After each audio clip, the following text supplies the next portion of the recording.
আমাদের সরসপুর জিপির আঞ্চলিক পঞ্চায়েত পদে 3 জন প্রার্থী ছিলেন। সেই মধ্যে আমাদের ভারতীয় জনতা পার্টির মনোনীত প্রার্থী আমার পুত্রবধূ পিঙ্কি নুনিয়াকে মনোনীত করা হয়। আমাদের আজকে স্কুটিনি শেষ হয়ে গেছে, তখন আমাদের 3 জনের মধ্যে একজন মনোনীত তার ওনার উইথড্র করেছে। এখন আমরা 2 জন আছি, ভারতীয় জনতা পার্টি থেকে পিঙ্কি নুনিয়া মহাশয়া ও এবং একজন নির্দল। তাই আমি ভারতীয় জনতা পার্টির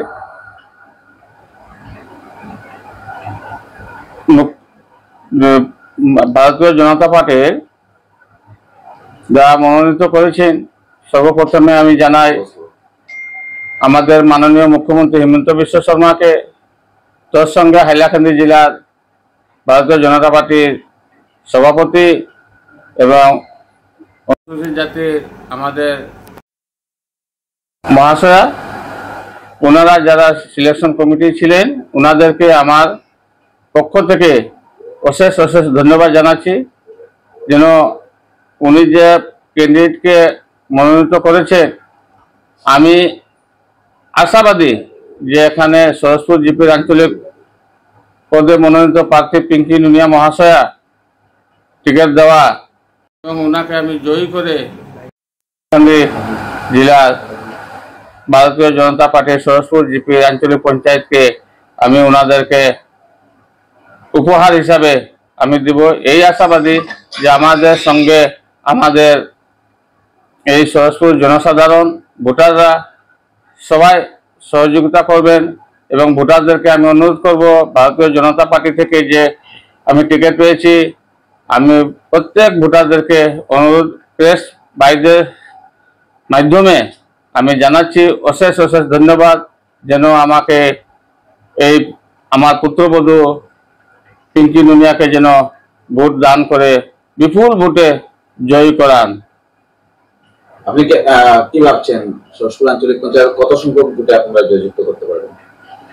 আমাদের সরসপুর জিপির ভোটার সংখ্যা হলো 6054। আশাবাদী আমি 3000 থেকে উপরে আমার ভোট হবে।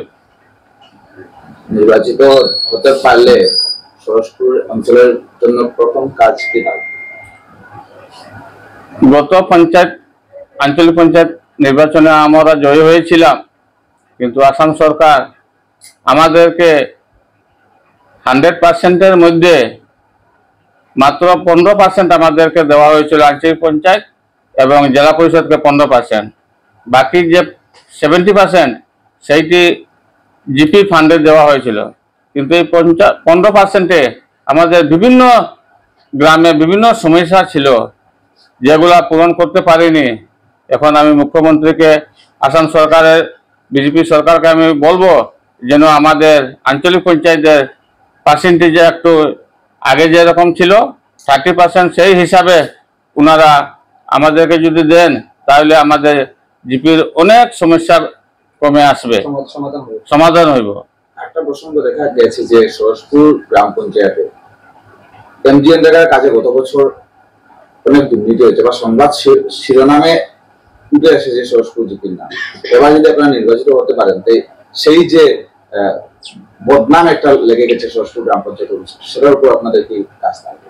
সরসপুর জিপির এমজিএন বিষয় নিয়ে যে সংবাদ মাধ্যমে, পত্রিকা এবং প্রেস মাধ্যমে যারা অভিযোগ করেছেন, আমরা অনেক